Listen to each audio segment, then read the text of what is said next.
Assalamualaikum, jumpa lagi Sobat Dapur Doa Ibu. Kali ini kita akan sharing bikin roti dengan metode tangsong ya. Metode tangsong itu ya ini metode biang itu ya. Kita buat semacam pasta dari tepung dulu. Bagaimanakah cara-caranya? Silahkan ikuti terus dan jangan lupa subscribe, like, dan share ya.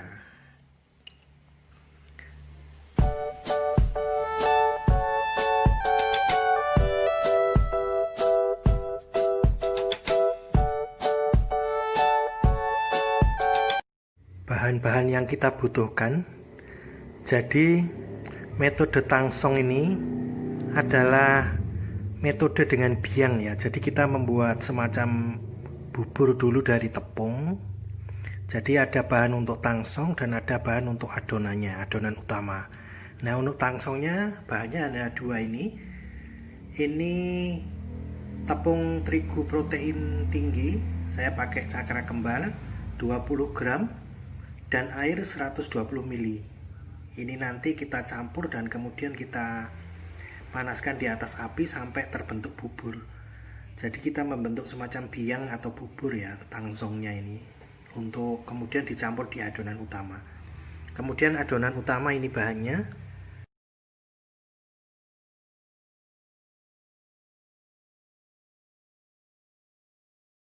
Untuk membuat tangsongnya ya, biangnya ya, tepung terigu 20 gram protein tinggi tadi ya, kemudian air 120 ml ya, kita campur dulu, nanti kita panaskan di atas api kecil. Kita campur sampai dengan benar-benar nggak ada yang bergerindil ya, jangan sampai ada yang bergerindil ya. Setelah rata begini, nyalakan kompor dengan api kecil. Kita setel dulu dengan api kecil. Oke, kemudian kita taruh di atasnya sambil kita aduk terus. Jadi ini sampai dengan menjadi kental ya, kayak pasta gitu ya. Jangan terlalu pekat kayak bubur, tapi kayak pasta. Udah kental, kekentalannya seperti ini ya, kira-kira ya. Udah, kita matikan. Kemudian ini kita biarkan sampai dingin. Setelah tangsongnya udah dingin, kita akan buat adonannya. Oh ya, kalau membuat tangsong, airnya diganti susu cair boleh. Nah, susu cair sejumlah 120 juga, 120 ml sama ya. Setengah kalis dulu ini kita. Kemudian tangsong juga kita masukkan. Nanti saya akan mulai ini pakai tangan aja, tangannya cuci bersih dulu. Kalau kalian punya mixer juga silakan kalau mau pakai mixer. Udah masuk semua ya, selain margarin sama garam ya nanti ya. Kita uleni. Ini saya uleni pakai tangan aja. Air nanti dulu ya. Ini kita carup dulu. Kemudian air nanti masukkannya pelan-pelan. Karena penggunaan air itu relatif ya. Jadi bisa jadi kurang dari 45 mili atau pas. Yang jelas ini kita uleni dulu.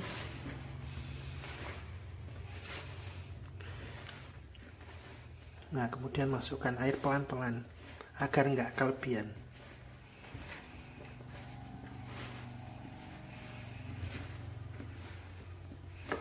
Kalau dirasa sudah cukup lumer ya, airnya udah, jadi nggak saklek. 45 ml itu nggak saklek. Udah setengah kali segini ya. Udah kali sini kita masukkan margarin dan garam. Oke, kita uleni lagi sampai kalis ya. Jadi uleni itu gini ya, kanan gini. Kalau pakai mixer silahkan ya. Ini sangkar kayak nyuci baju gitu ya. Oke, lakukan sampai benar-benar kalis. Oke, ini udah kalis ya. Jadi memang kalau metode tangsong ini agak lembek dia daripada adonan biasa ya. Jadi paling nggak lengket ya, udah nggak lengket di tangan, nggak lengket di wadahnya ini ya. Oke, ini tadi sekitar 15 menit lah menguleni. Ya, ini akan kita biarkan sekitar 20 menit ya, sambil kita tutup ya. Bisa ditutup pakai kain, kemudian bisa ditutup pakai plastik. Ini kan sudah saya beri alas plastik ini.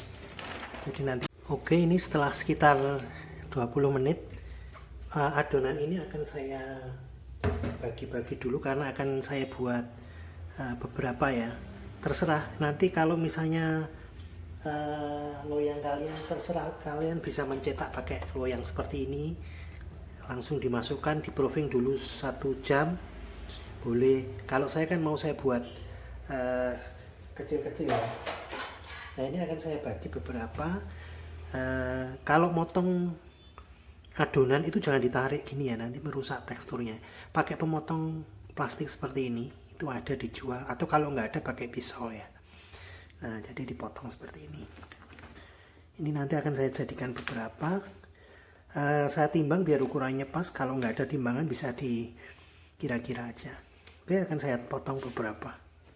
Ya, dan kemudian kita rounding ya. Rounding itu maksudnya dibentuk bulatan halus seperti ini ya. Caranya seperti ini. Nah, kita tarik ke bawah ini sehingga bagian atas permukaannya halus ya. Nah, oke. Kemudian ini kita bentuk sesuai selera. Bisa kita beri isian, bisa diisi selai, sosis, terserah ya. Kalau ini nanti nggak saya beri isian karena itu saya buat agak manis tadi. Nah, ini saya rolling memanjang gini ya. Rollingnya bisa pakai botol plastik seperti ini, bisa pakai paralon, bisa pakai rolling kayu.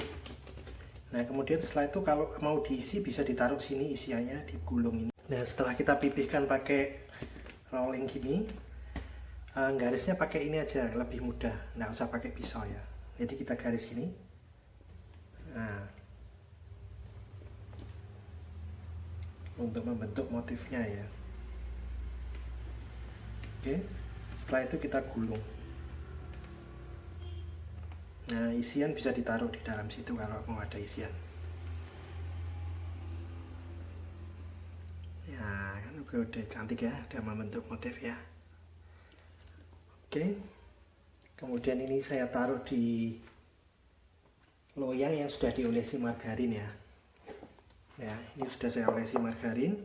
Nah, ini kita proofing lagi sekitar 1 jam sambil kita tutupi dengan plastik ya, atau kita tutupi dengan serbet ya. Ini saya tutup pakai ini. Oke, kita proofing sekitar 1 jam. Ini sambil menunggu waktu proofing, saya olesin kuning telur ya. Jadi olesan itu bisa kuning telur, bisa pakai susu, atau nggak pakai olesan juga nggak apa-apa. Biasanya ada yang suka nggak pakai olesan. Kuning telur bisa, kuning telur dicampur susu bisa. Lalu setelah ini ditaburi wijen nggak apa-apa, enggak juga bagus, ini juga bagus. Sambil menunggu waktu proofing, ini udah ngembang ini ya. Nanti kira-kira setengah jam lagi lah bisa kita oven ya. Ini udah saya olesin telur, kuning telur, dan saya taburin wijen ya atasnya ya. Ini oven panci kita ya. Ini panci biasa, panci biasa. Prinsip utama dari oven panci ini adalah loyang adonan, loyang roti ya, itu nggak boleh kena panas langsung. Jadi loyang ini nggak boleh kena panas langsung, maksudnya nggak boleh nempel ke dasar panci, karena itu harus diberi penyangga agar panas api nggak ke loyang langsung. Ini pakai tataan setrika yang bulat ini, kalau nggak ada bisa pakai pecahan batu bata. Nah, jadi loyang juga nggak boleh nempel samping, harus ada jarak dengan dinding panci, harus ada jarak dengan dasar panci. Oke, apinya api kecil ya, sedang cenderung kecil. Kita tutup, kemudian kita oven sekitar 35 menit. Oke, apinya sedang cenderung kecil, 35 menit ya. Oke. Oh ya, waktu oven relatif ya, tergantung oven masing-masing ya. Nah, ini waktunya tadi saya tambah guys ya, saya tambah 10 menit Jadi ini sekitar 45 menit. Waktunya itu relatif ya guys ya. Jadi tergantung oven kalian masing-masing ya. Kalau oven kalian oven biasa yang ada kacanya itu malah lebih mudah bisa dilihat keadaannya ya.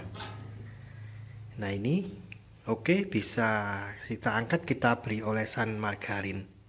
Ini tadi saya tambahi waktunya dan saya beri penyangga biar atasnya matang ya, biar tinggi.